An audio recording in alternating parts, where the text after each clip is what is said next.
Cafe podcast. Well, that was Dan Mullins. He was here in Santiago last year performing, and that was his most famous Camino song, Somewhere Along the Way. Shortly after Dan left, he came down with a virus and was told by doctors that he would never sing again. Imagine after performing for 41 years, it's the one thing he loves doing the most, singing. And he was told that he would never sing again. Well, Dan beat the odds. Today, he's on the podcast to tell us about this odyssey. And we have such wonderful news. He's going to be walking the Camino and recording a new album. Let's hear it in Dan's words. Dan Mullins, I am so excited to have you on today's show. Welcome back to the Camino Cafe. Thanks, Lee. It's great to be with you. I've been really looking forward to this. I had such a great time when you were here this past fall. And after you had walked with Jen and your son and Claudette, you did a concert just a couple of nights after arriving here, and you sounded fantastic. It was so much fun at the concert. And then shortly after you went home, there was a bit of a crisis with your voice. And first off, I want to say I'm so grateful that your voice is back. Yeah. So I went to see my mother in Queensland. It's an hour's flight. And I was in the line, and there was a man about 10 or 15 people up from me just coughing the whole time. And I thought, oh gosh, I hope I don't sit next to him, Surely he shouldn't get on the flight. They won't let him on. Everyone was aware of him coughing. He just didn't stop the whole time. And wouldn't you know it, he's sitting in the plane coughing, and I'm walking down the aisle with my ticket going, oh no. 11D, I can see it's right next to that guy. So I sat down next to him, and straight away he starts to cough, and he's coughing so badly he couldn't even control his coughing. He couldn't even put anything over his mouth or anything. And I said to the steward, can I get a different seat? She said, oh, we're full, because we canceled all the flights last night. And I said, oh no, this is a disaster. So we got back to Sydney, and I knew straight away that I was never going to escape this illness, whatever this man had. But that afternoon, it was a Sunday, that afternoon I did a show in Balmain, huge show, big, packed to the rafters, and just went crazy. It was Easter Sunday, and so I had Easter Monday off. And then on the Tuesday, I woke up and went into work and thought, oh no, I'm really quite ill. And went home. I said to my boss, look, I'm going to go home because I'm ill. She said, go. We need you to be better, So I went home, and I actually got very ill. I was the sickest I'd been in my living memory, much more sick than I'd ever been with COVID or anything like that. In bed for kind of 10 days sick. Yeah, it was really awful, actually, Lee. As I was sort of coming good, I got this cough. And the cough, I would wake up in the middle of the night and cough between, 1 a.m. and 5 a.m. I would cough for 4 hours straight. And I would cough so hard, forgive me, but I would nearly be sick. And so I would be on all fours on my bed, coughing. I had to sleep in another room. Jenny and the boys had to sleep in different parts of the house to get some rest because I was keeping everyone awake. I coughed so hard. And as I came good, slowly but surely, so I can tell you exactly when it was. It was 4 weeks later. We went down to the South Coast to visit some friends. One of them said, oh, sing us a song, Dan. I had the guitar there, and I sang The River by Bruce Springsteen. I've sung that song literally thousands of times. And halfway through the second line, I thought, oh, I can't sing. There was no voice there. Driving home the following day, Jen said to me, well, what do you think happened last night with your voice? And I said, well, my voice has it's not been the same since I had this illness, And so she said, oh, maybe you should go and see someone about it. And I could tell that my voice was a bit husky. You can tell it's a bit husky now. It's not quite as smooth as it used to be. And that's kind of like my new normal now. But I don't quite have that same gloss that I used to have. And that's just a result of what I went through. But anyway, so at the time, I was thinking, something's not quite right. So I went to see this first doctor, and he said, oh, you need to have surgery. You've got a lesion on your vocal cord. Now, I don't know if many people realize, but your vocal cords are not much bigger than your thumbnail. All of that voice, Celine Dion comes out of something about the size of her thumbnail. And wow. one of the vocal cords had you could see it when they put the camera down, a 6 mil lesion on one side, 6 millimeters long. And it was about 3 millimeters thick. And I said, what on earth is that? And he said, well, that's from coughing. And what it meant was that my vocal cords could no longer come together. They could no longer close. And it's when they close that you get pitch and tune and melody. And that's how you get the gloss on your voice, when they close. And they couldn't close, and they'll never close again. I said, okay. He said, you need to have a steroid injection into that scar. So we booked in for the surgery, and then luckily, out of the blue, got to see the best voice specialist in Sydney. Happened to call and say, oh, look, you tried to get in, we couldn't get you in, but we have a vacancy. So we said, oh, quickly, we'll go and see her. She said, no, that's like a big problem on your vocal cords. I don't see a problem with it. I think we can, through speech therapy and what have you, get your voice back. And I said, oh, fantastic. Over the course of the next 2 weeks, my voice got much, much worse. I could hardly talk. I was like this. And we panicked. We just totally panicked. So we went back to the original guy and said, oh, can you do that steroid thing? And he said, sure. So we did the process, that was really quite ghastly, the whole thing. Steroid shots are really painful normally. You had to have this in your throat? Yeah. And I had to have all these needles in my neck and everything. And then I fainted 3 times throughout the whole thing. It was so ghastly. And then when we finished, he was like, okay, that's it. It didn't work. You'll never sing again. And he said, didn't you hear me? I said, it didn't work. You'll never sing again. Oh, you might sing, but it's would be like a marathon runner trying to run and having 3 toes cut off. And I said, what? Well, I couldn't say what, because I wasn't allowed to speak. So I was like, gesturing with my hands. He said, but as for singing, no, that's all finished. Okay. So I went out to the foyer to pay, cost all this money. And the receptionist said, wow, that was a heavy consult, wasn't it? I said, you know what? Yeah, that was a heavy. I was thinking to myself, but Lee, I don't know why or how. I thought to myself at that moment, there are people getting worse diagnoses today. I don't know why I thought like that. But driving home in the car, I was thinking, and I wasn't supposed to be driving myself home, but I was. And I was thinking, oh gosh, okay. Okay, who am I going to be now? If I can't sing, what am I going to do with all my spare time? So it was really an extraordinary thing. Anyway, I went back to the other doctor, and she said, look, I'm going to send you to my friend who's a speech therapist. I think we can make this work. I said, oh, okay, that's really kind of you, So she sent me to Cecilia, and Cecilia is the patron saint of musicians. Saint Cecilia is the patron saint of musicians. And Cecilia wasn't just my speech therapist. She became just my therapist. She was a woman of a certain age, plus some, and she was so gentle and so kind and so supportive. She never for a moment let me believe that I was not going to get my voice back to full use, ever. She basically taught me to speak again. Then after 12 weeks, she said, and it's so exciting. And I said, what's that, Cecilia? She said, I think you're ready to sing again. So she sent me to Patricia, who's another woman of a certain age, plus some. And Patricia was just the most extraordinary, or is the most extraordinary woman. She didn't tell me, it took 10 weeks for me to get my singing voice back, by the way, 10 weeks. And I had to learn to sing again from scratch. And at the end of those 10 weeks, she said, I didn't want to tell you this, but now's the right time. And I said, what's that? She said, when you came in, I thought, oh, we've got real trouble on our hands here. But she said, you've done all the work, you've done all the everything I've asked you to do, you've done, and you've embraced it. And I think you're ready to sing again. And I was so excited, so delighted. So I did a little 2-hour show just down the road at my local pub. And they were lined up down the street. It was so packed, and everyone was just like, he's back. So I was taking it very slowly, Lee.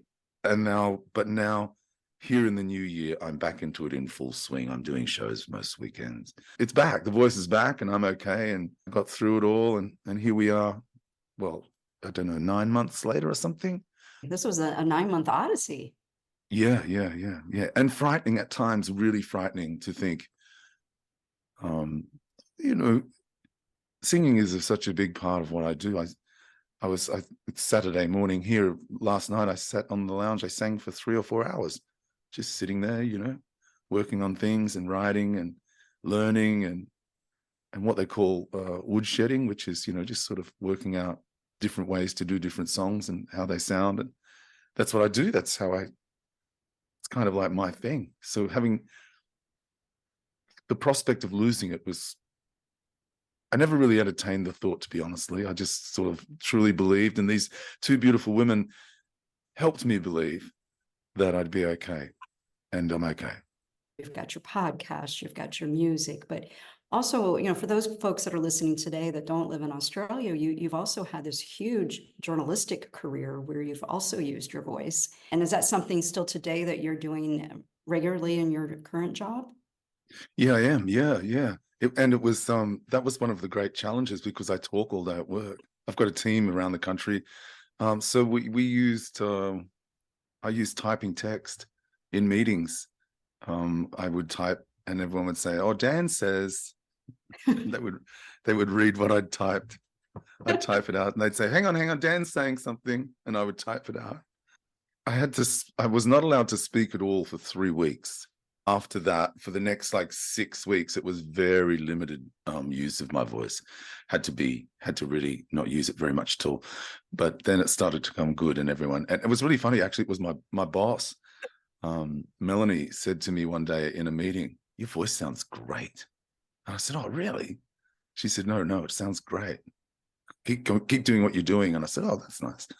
Yeah. So it was time. Time and patience and doing all of the exercises. I've got all these apps on my phone and all these recordings of Patricia playing the piano and me having to sing along the scales and stuff. And I had to do it every day, and every night I would be standing in the kitchen singing and la la la, meaning naming,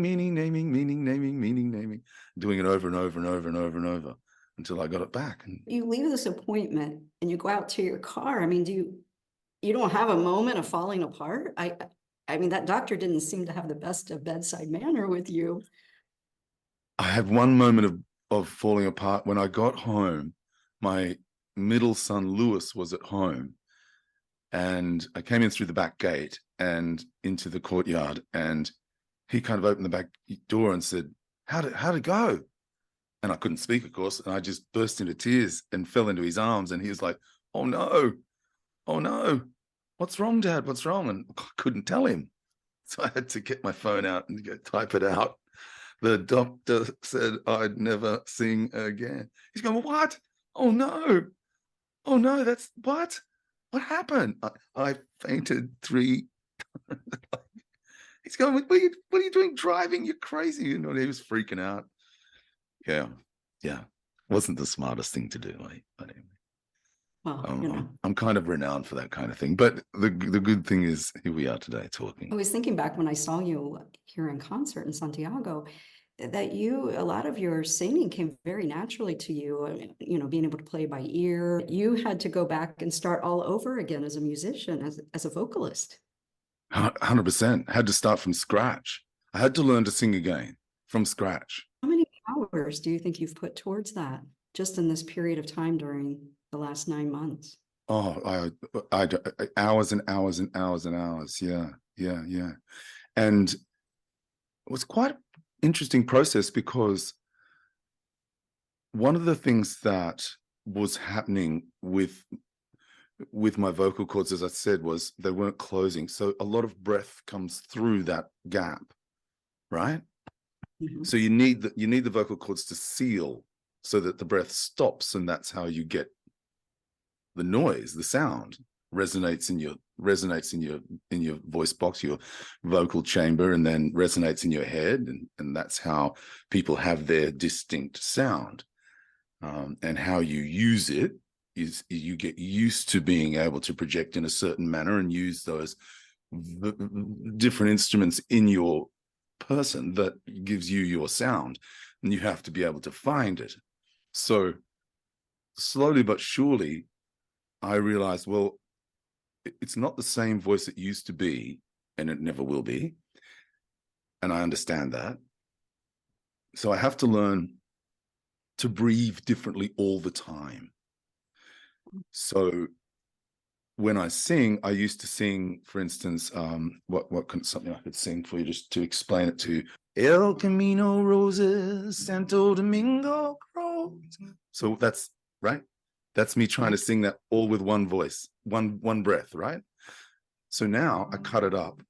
El Camino Roses breath, Santo Domingo Crows. So there's a lot more. I've got to breathe differently. I've got to breathe in places where I wouldn't normally breathe. And it's taught me a whole different way of singing, which is quite interesting. And I sing the same song. So people come and see me who've seen me for years, come and see me now and go, oh, I love the new voice. The new voice is heaps better than the old voice. Yeah. Wow. Heaps better. Yeah. Why do you think they're saying that? When you're breathing all the time, it's a lot easier to listen to somebody who's breathing all the time. It's a weird thing. It's a weird, if I was to show you, like I just explained that one there, that probably wasn't the best example, but because you go like, say that again. It's easier to listen to someone when they're breathing properly and they're breathing easily, because it's really funny. We have a sense of empathy when we're listening and we're watching someone perform. So if they are struggling, we're struggling. You've got to be comfortable watching the person play. Really hard to explain. So if you go like, well, my bags are packed, I'm ready to go, on my way, away I'll go. See how that's now straining, right? Whereas if you're breathing when you're supposed to be breathing, so that's difficult to listen to if you're in the crowd. Whereas if you're breathing, you see, well, my bags are packed, breath, well, my bags are packed, I'm ready to go. Taxi's waiting outside my door. You've always got voice to listen to. There's no straining. There's no pressure. It's easy to listen to. And that's what I've learned to do, which I should have been doing for 40 years, Lee. No, but I wasn't. So, when I say I learned to sing again, I learned to sing properly. Maybe this will give you longevity in voice, longevity in career. Well, I never warmed up. I never ever warmed my voice. No. And Cecilia asked me, Patricia, my singing teacher, did you ever warm up? I said, I would have a couple of beers. She said, no. I mean, like, warm up your voice. I said, oh, yeah, I would have a couple of beers. She's like, no, Dan.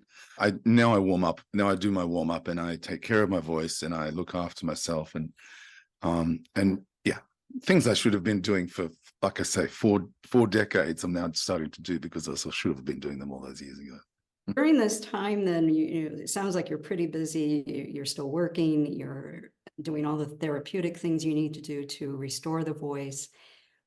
Did you find that you were able to have any other creative outlet? Like, were you writing songs or journaling or, doing something to help you mentally and emotionally through this time? Well, I played a lot of guitar. And I also wrote a lot of songs. So that was one of the things that I wanted to do. We had planned to finally get all of that done. And when you lose something that's very special to you, it puts a lot of things in perspective. And so using that time to write and using that time to try and get better at the guitar. And I used that time to I rested a lot, Lee. It sounds crazy, but I have 3 jobs. So my day job is really full on. So I took the time to rest, actually. Yeah. And I exercised and I took care of myself. And really, that was pretty important in the whole recovery process as well. But no, I write all the time because I write for my podcast. I've got 3 interviews this weekend and I write every single one of them. I write a big intro and a big outro and I write all the questions and everything. So I'm always writing. And of course, that's my day job is writing interviews. So yeah. I tried to be as creative as I could have is the best answer for you, Lee. Yeah. Did you write some new songs during this time? Yeah, absolutely. Yeah. Oh, a dozen or more, I guess, maybe even 15. Wow, wow. And those will be on the new album. Some will be, and some of the songs on the album are old songs that we found. So we had a shopping bag full of VHS tapes upstairs in our storage, and we always said we must get those put onto CD or something, you know, put onto a USB. There's people who do that, as you know. And we somehow, you know, as the old story, it comes up on your computer when you talk about things. I don't want to get into all of that. But it came up, you know, we'll do it for you for $50 per. So Jen said, oh, I'll drop them off. So sent them off. And they came back, and here they are on a USB, you know. And when we put it in the computer upstairs, one of them was Dan Mullins concert, Brisbane, 1991. 1991. Yeah. And Jen said, oh, I wonder what that is. I said, I don't know what that is. So we click on it, and it's somebody had put a video camera at the back of a concert at Her Majesty's hotel, Her Majesty's Bar in Brisbane in 1991. And it's me with a four-piece band, and they were a very, very good band, playing all my own songs, packed, you know, no room. There's no room for anybody else to get in. And it was all of these songs. And so I started watching it, and I'm thinking, oh yeah, I forgot I wrote that song. Oh, this is a really good song. And then the next one, oh yeah, I forgot I wrote this song. So there was, I don't know, I most probably did 30 songs that night. 20 of them I'd forgotten I'd even written. So I had to listen back to them. And in some cases had to write out the lyrics because I'd completely forgotten even the lyrics. And a couple of them made it onto this record. So onto this new record. So, or will. So yeah, that's a real blessing. So I think about half of them are new and about half of them are old or not so old. Yeah. This was something you might not have done had you not had this time. Exactly. 100%. That's so true. I know where you're going with this, Lee. It was a time of reflection and a time to just to reset in a way, to get my energy back. You know, what I haven't told you is that at the very start of the year, I was due to walk the Camino Primitivo with my friends Carl and Brian in mid-April. Mm. And then my eldest son got into some strife and he needed help. So I couldn't walk. I had to stay. And all of my resources and funds and everything went to him for that 3 or 4 months leading up to that. And I worked like crazy. I did every gig that anybody asked me to do. So sometimes Friday, Saturday, Sunday, just so I could get the resources together to help him out. And then all of a sudden it was finished, you know, like Easter bit done. And so it kind of was a really interesting, it just occurred to me then that all happened at the same time. So then after that, having the ability to just switch off for a while was kind of a blessing. Yeah, I suppose I haven't thought about it really. Yeah. Yeah, really, probably one of the very first times that you've had quiet reflection time, right? Because you've been so busy with your family, totally. Your career. Yeah, that's true. Actually, now I think about it, it is the first time. Yeah. How does that make you feel to think about that right now? Yeah, it's kind of a bit upsetting, to be honest, because I can't help thinking of wasted time. Isn't that funny? But I'm kind of pleased. When I get up, I'll get up tomorrow and play another 50 something songs. And I just know that halfway through the first song, I think, oh, it's so much fun to sing again. I'm really pleased I did it right. So I could have just gone, nah, you know, they said I'll never sing again. Well, that's the end of that. Yeah. And I guarantee you, Lee, I would have tried to sing again. And it would have been frustrating, and it would have been, my voice would never be the same, and I would have been disappointed and upset. But I didn't do that. With Jen, I've got to give my wife Jen some credit here too. She was very supportive and said, keep going, keep doing it. And she was very supportive. So I'm blessed to have her in my camp as well. But now I think back on it, I could have easily just gone, oh, well, it'll come good eventually, and not done all of the work to make it better. But I did, and now I'm pleased I did. So while it was a time of reflection and a bit of a time to reset and a bit of easing in my capacity and in my responsibilities, I also was kind of every day doing these exercises. I still had plenty to do. And one of the girls at my work was telling everybody the other day, oh, when Dan lost his voice, he would go into the meditation room and do his exercises, and we would all sit in the newsroom and listen to him. I didn't know they were listening to me. I was so embarrassed. I said, are you kidding? She said, uh-huh. And they were all imitating me. All the girls, they're all doing these little impersonations of me. I said, oh, that's so embarrassing. Wait, what were they hearing? The voice or the breath comes through the vocal cords from the back, okay, from the lungs out through the vocal cords, right? And what we needed to happen was for them to be more flexible, to ease up, to soften up. So in order to do that, you would sing through a straw into a bottle of water and blow and blow bubbles as you did it, right? And with your voice. And what it does, the bubbles just bring the voice back down your throat and gently massage the vocal cords on the outside so that they're getting this softening on each side. So you'd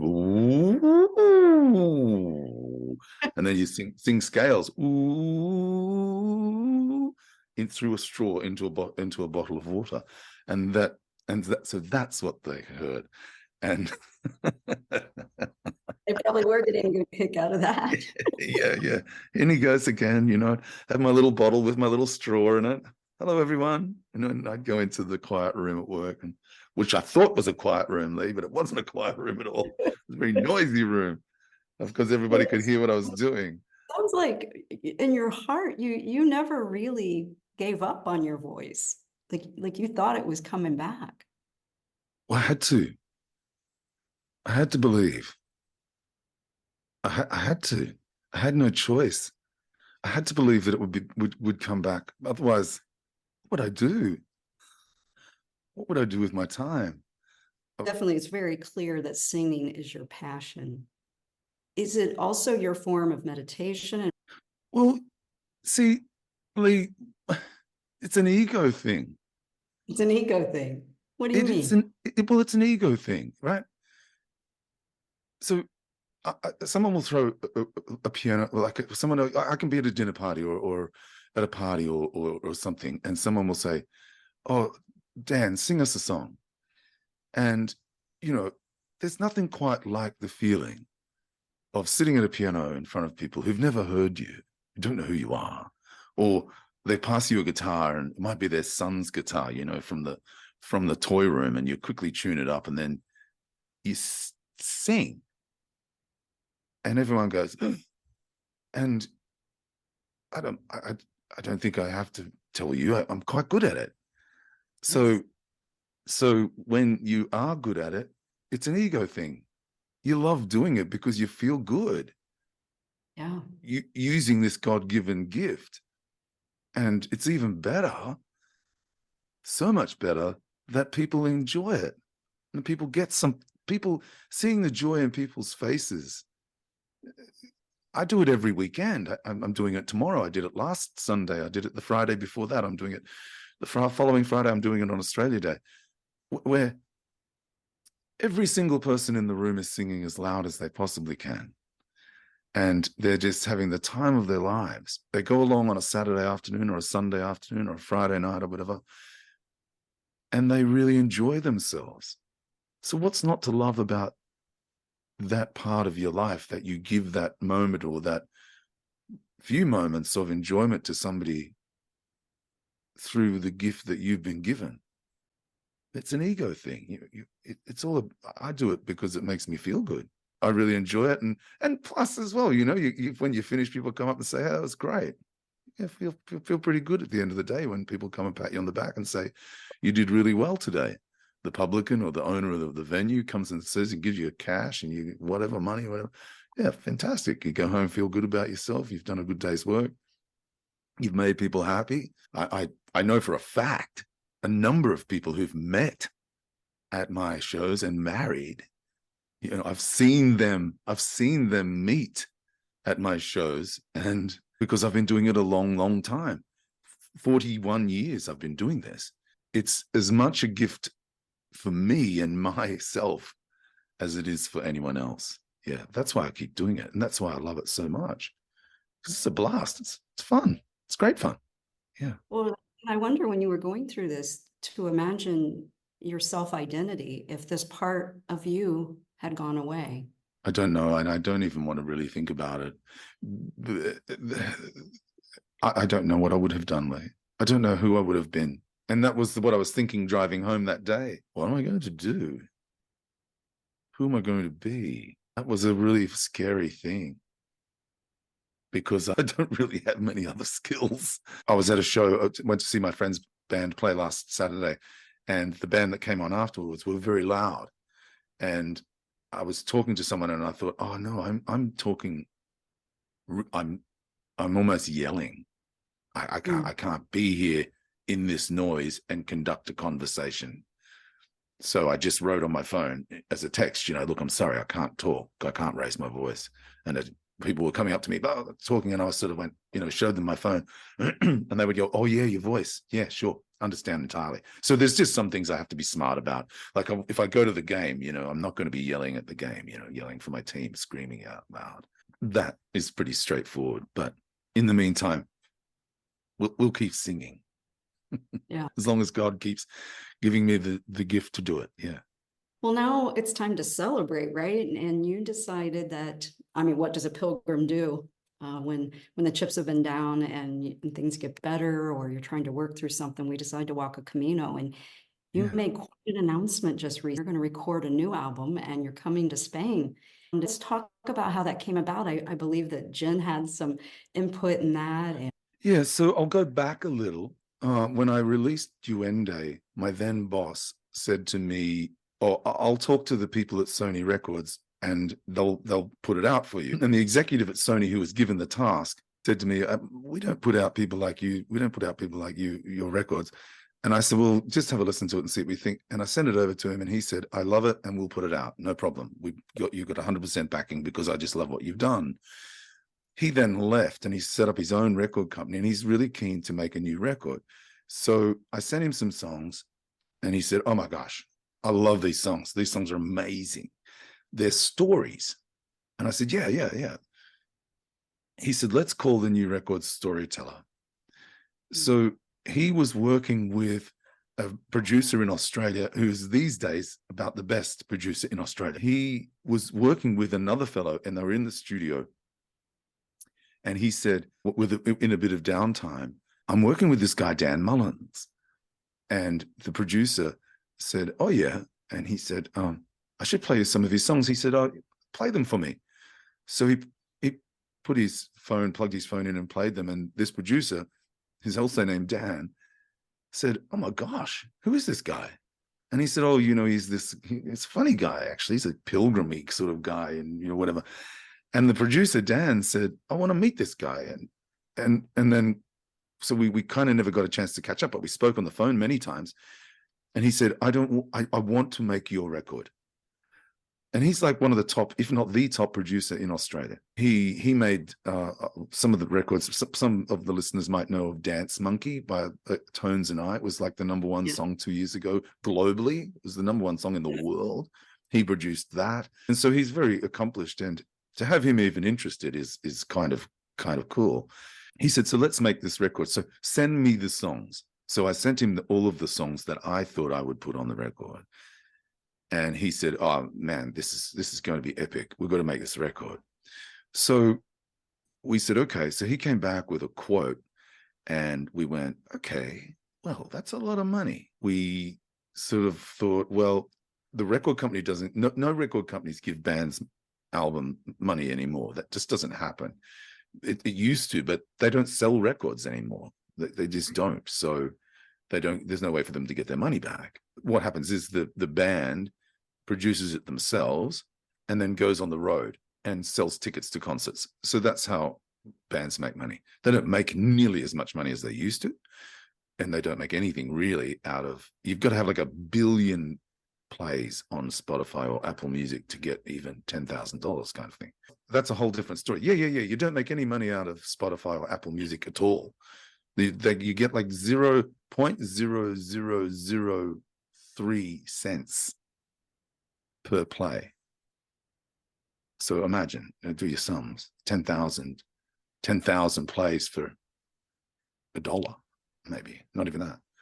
So we sort of thought, well, we'll crowdfund it, we'll do a crowdfunding thing.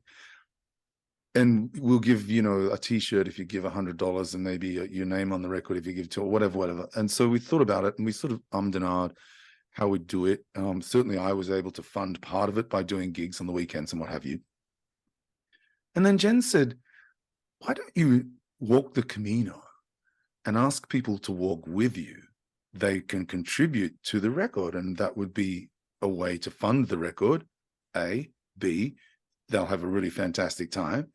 And C, you'll get to meet some of the people who listen to your podcast and listen to your records. And I said, I love that idea. We weren't sure we would be able to do it. So we put just an invitation together, and the response has been fantastic. So we've filled half the spots now. And so we're half the way to funding the record, a record we never in our wildest dreams could have imagined that we could afford.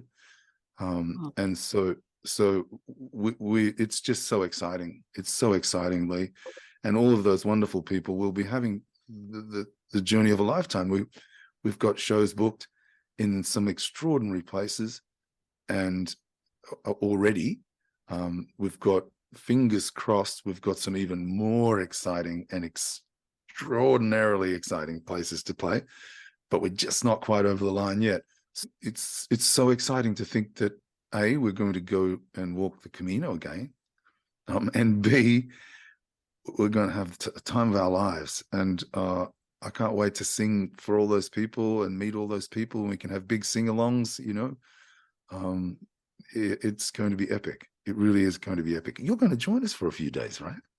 Here I am, and I cannot wait. I was so excited when I saw this announced. It's going to be so much fun. The actual tour starts in May, and you start walking from León, and you're coming all the way to Santiago. So you've got the concert, you're going to be walking and recording the album.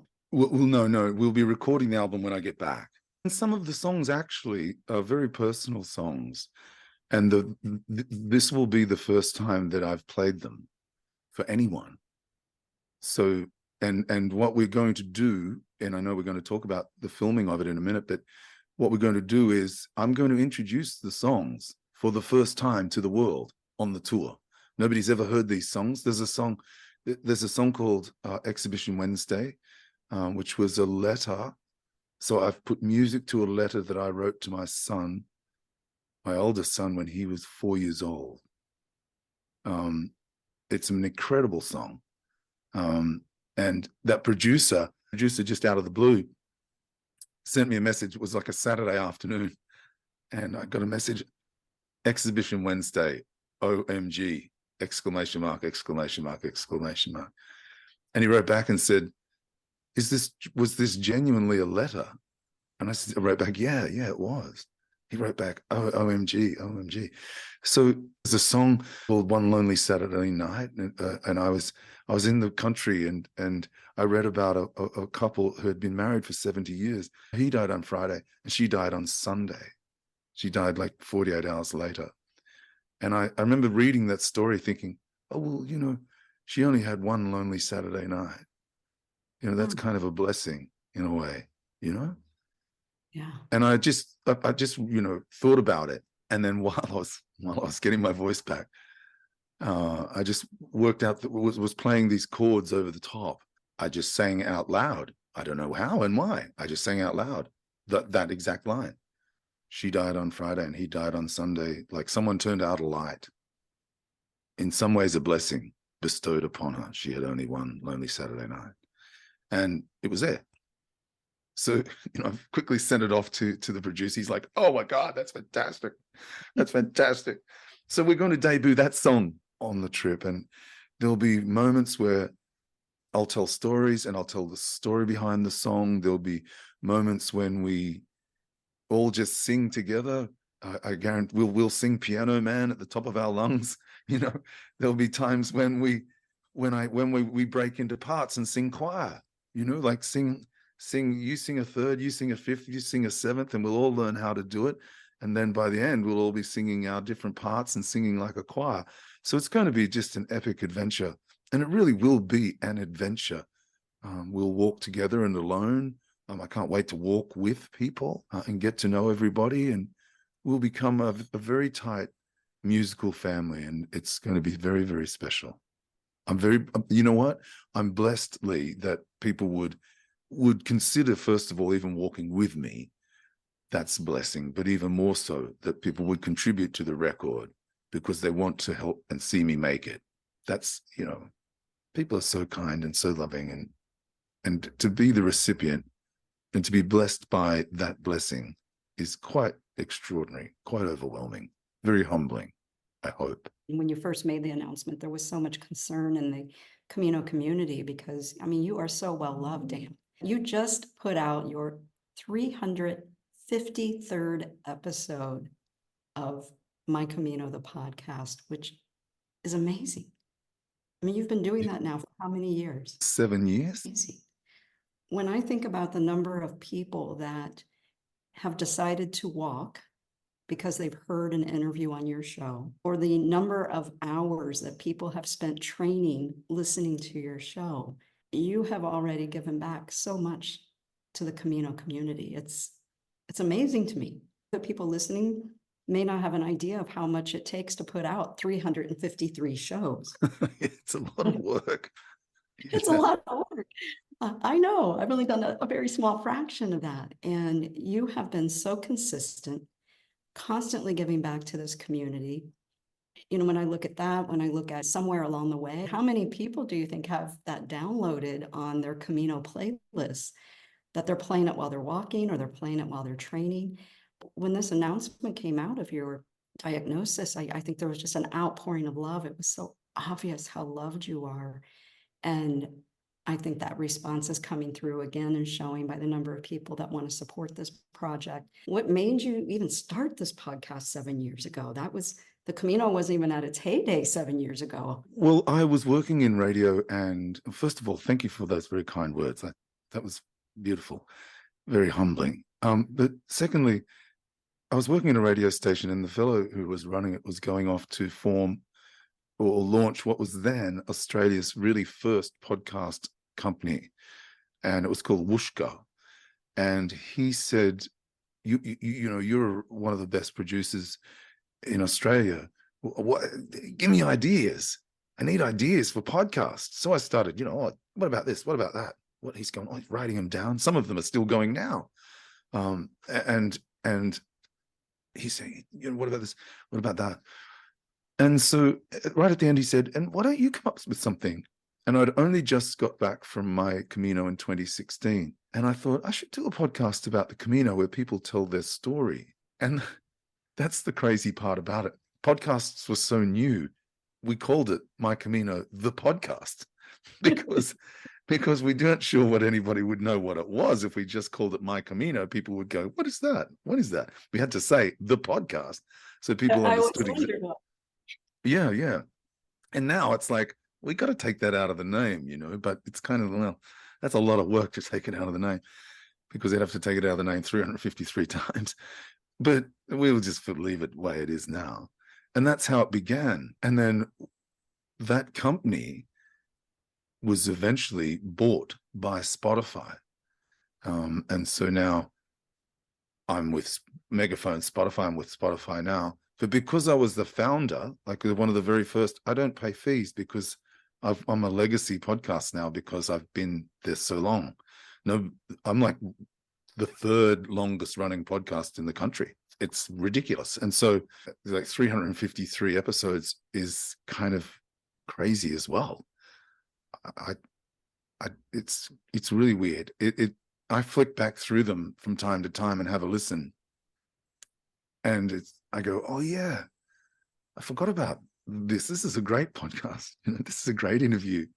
this girl was really brave telling her story, and I'm inspired by them, and I did them. So yeah, it's been an amazing journey, and I'm my goal is to get to 500. How do you keep that passion up? Oh, that's easy, because of the people that you talk to, Lee. It's the best thing ever. Like you love it, right? You I love love it. it. I love it. I never, ever, ever say, oh, it's Saturday morning, I've got an interview this morning with those people in Canada. Oh, never. I always go like, I can't wait to talk to those people in Canada this morning. It's going to be so much fun. So it's not really work for me. It's more about just discovering people and finding out interesting things about people. And everyone has a story, Lee, as you know, right? Everyone. And when we were on the Camino in late 2022, I ran into this American guy, and we were in the garden there in Azura, and he was saying, I don't have a story. I don't have a story. Not everybody has a story. I don't have a story. I said, come on, what are you talking about? Of course you have a story. No, I don't have a story. I don't have a story. Now, I can't tell you his story because he asked me not to, but he did have a story. A couple of cups of tea later, I had the story out of him, and it was an amazing story. It's funny. People say, I don't really think it, because I say, come on the podcast. They say, I don't really have anything to talk about. And then 10 minutes in, you're going, what? You did what? You're from where? What? What? It's, I never, ever tire of it. And then, of course, Sarah Jane and Karina Mercado, and just recently, I don't know, about 6 weeks ago, I did it. And I didn't really know their story at all. In the course of the interview, she's cheated. She did die. She didn't cheat death. She died, and came back. And I mean, that interview was that took me days to get over that. It was just so extraordinary. And she just wrote me the most beautiful letter yesterday. An email came through yesterday from Sarah Jane. So I have continued contact with the people that I interview as well. So we're all kind of like a community. So I never tire of it. Answer to the question, Lee. I never tire of it. I never fail to be inspired by people and their stories. And they're quite often so excited to have had someone interested in their story as well, which is a real blessing. Yeah. As Camino pilgrims, we want to share our stories, right? Yeah. And it's a safe place too, Lee. I like to think my podcast is a safe place. You're not going to be judged, or it's a safe place. And so I like to think that community that I've built, 353 episodes, I kind of shake my head and think it's ridiculous, but it's a body of work now that really has a place of its own, I think. And really, I'm just the shepherd. It's the sheep that are the stars, and it's all of my guests. They're the special people. They're the story, and they'll continue on forever and long after I'm gone. Their stories will live on. I think that's a fantastic thing. Yeah, I think you're capturing a piece of history. Yeah, exactly. Yeah, and so are you. Yeah, we're quite blessed to be able to do what we do. Possibly be a documentary made about the making of the album, the walk. So fill me in. How did this happen? When I was in Canada in 2022, the wonderful people, the beautiful and extraordinary people at the Canadian Company of Pilgrims invited me over. My friend Tom Friesen invited me to go to Toronto to give a talk and sing some songs at their annual gathering. And I said, well, of course, I'd love to come over. So I went over there. I did some shows in London, Ontario. I did a show in Ottawa, and I did a show at the Pilot Tavern in downtown Toronto. And Rocco Rossi, our friend Rocco, organized it all for us. And that night there, I met a fellow named Simon Byrne. He's a filmmaker and a content maker, incredibly gifted photographer and filmmaker. You go to his website, Simon Byrne Creative, and see the photos of the Camino and just get blown away. They are insane photos of the Camino. And out of the blue, he sent me an email and said, look, have you thought about maybe making a film about this walk that you're doing with all these people? And I said, well, I hadn't really thought about it because I'm kind of busy making an album. Like that's going to be my focus. I've got some other things going on as well. And he said, oh, well, I'll make that. I'd like to make it. I said, how does it work then? He kind of came up with this concept of, we want to tell Dan's story, but we also want to tell the story of the Camino and make it a love letter to Spain. And so it's going to be part documentary about me and my music and the Camino, this magical musical Camino that I and my guests are on, and their stories in some respects, and also this love letter to Spain. So this is this incredible place and this incredible journey and this incredible history and this incredible legacy. Some of the footage that he's shot from other projects he's worked on, he's a super talented guy. So I said, let's do it. Our friend Andy Holloway, who's now in Germany, but he's normally lives in America. Andy's going to come along as Simon's assistant. And Andy's a very gifted person in his own right, photographer and filmmaker. So we've got this amazing team. And it's going to be very fly on the wall. They won't be impactful at all. And it won't be sort of like, oh, I don't really want to be in a movie. They'll be invisible. It's the most exciting thing. On the screen, it's going to look exquisite. How has the cost gone up in trying to put out an album? This next album I'm making is going to cost 5 times what Duende cost me to make. I simply couldn't fund it myself. I would have. I funded the first record. Duende, I paid for everything myself. I paid every musician. I paid them musician union rates. Everybody got paid. I paid the studio every second, every cent. And I paid it all for myself out of doing gigs on weekends. I didn't ask my family to contribute. I did it all out of, I worked and worked and worked and worked. But this time I can't do that. I simply couldn't. It would take me too long. It would take years, and I'd probably wear myself out doing it. I want it to be good enough to do justice to the songs. And I want it to be good enough to do justice to the people who are contributing to making it so that they can put it on when they get home. After being out with family and friends and, I'm going to have a glass of wine, sit in front of the fire. I'm going to put Dan's record on. I'm going to put on Storyteller. And they put it on and they think to themselves, I contributed to this, and listen to it. And I want them to go, and it's fantastic. It's absolutely world class. This is a beautiful, beautiful record. And not only will they have contributed, they'll also have the Camino to remember that they had walked with me for almost 3 weeks. They didn't just give me the money. They came for a beautiful Camino. And we walked, and we've got that to share. Their name will be on the back of the record. If they want to, if they walk with me, they'll get it for nothing because I'll send it to them as a keepsake, but their name will be on the back of the record. If they want a vinyl copy, they'll get a vinyl copy. It's a great opportunity for me. It's a great opportunity for others. A little while down the track, they can go to a cinema and see a full-length documentary about the Camino and their contribution as well, which is pretty spectacular, I reckon. What a keepsake. Just to walk a Camino is a memory of a lifetime. And this is like times a million. That first Camino you ever walked, Dan, if someone had said to you, okay, so this is what's going to happen, Dan. You're going to walk this Camino and then you're going to go home and then da-da-da-da-da-da-da. Yeah. Can you Good believe question. I don't think I would have imagined in my wildest dreams. I can remember my first steps on the Camino, like most people can. I was walking out of Sahun, and it was early morning. There wasn't a cloud in the sky. And I thought, walking along by the poplar trees, everyone knows there are two lines on the side of the road. And walking along there thinking, I really like this.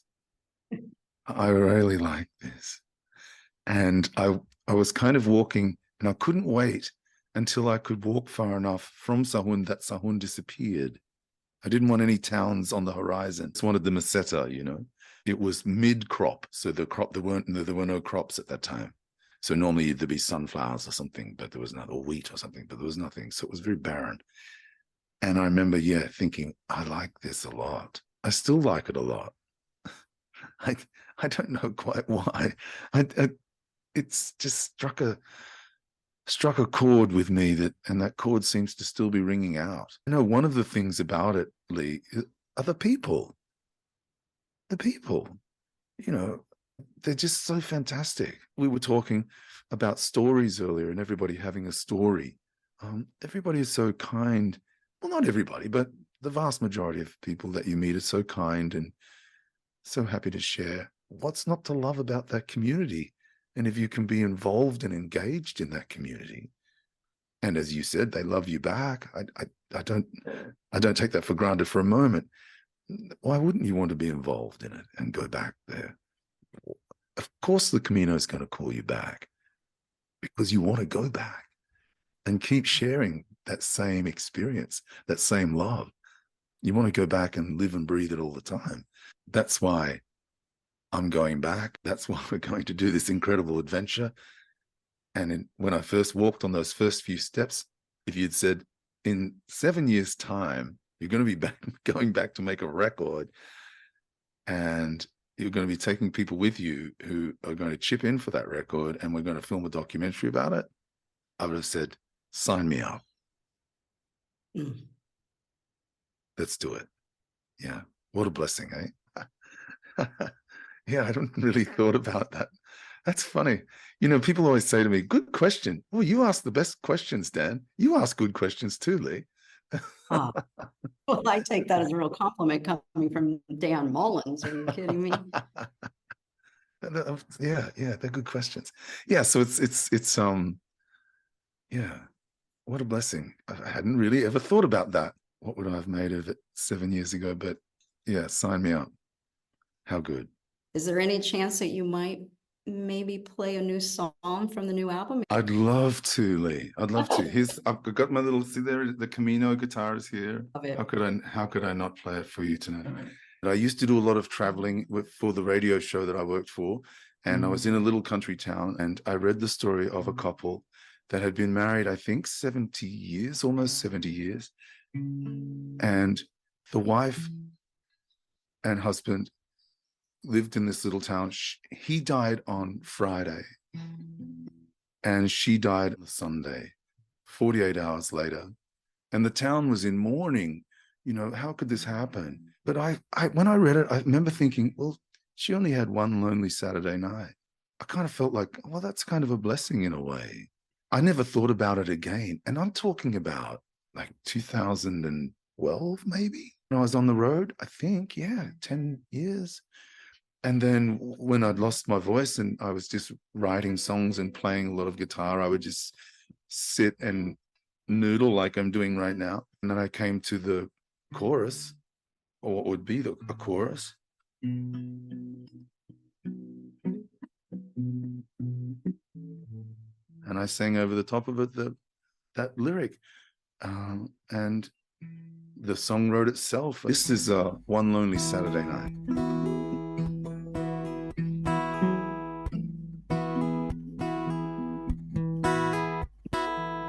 Married in 47, age 22, had 7 children, and lost one at birth. Children of neighbors and neighborhood rivals, they saw a little something in each other's eyes.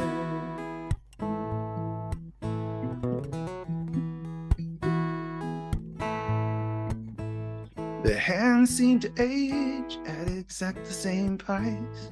Their wedding rings got tighter and then became looser, just like their skin and their next of kin. But their hearts were mighty and the love was forever. He died on Friday and she died on Sunday, like someone turned out alive. Somehow a blessing bestowed upon her. She had only one lonely Saturday night.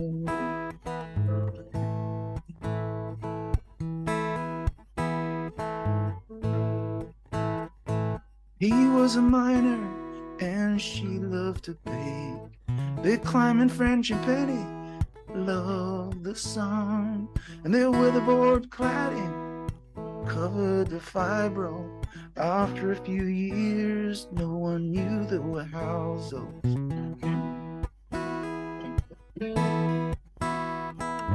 He died on Friday, and she died on Sunday, like someone turned out a light. Some ways a blessing bestowed upon her. She had only one lonely Saturday night. His illness was a creeper out of the blue. She didn't tell him, but somehow she knew how she wished it were her to go first. 36 hours was all that it took. He died on Friday, or she died on Sunday, like someone turned out a light. In some ways a blessing bestowed upon her. She had only one lonely Saturday night. Somehow a blessing rained down upon her. She had only one lonely Saturday night. One lonely Saturday night.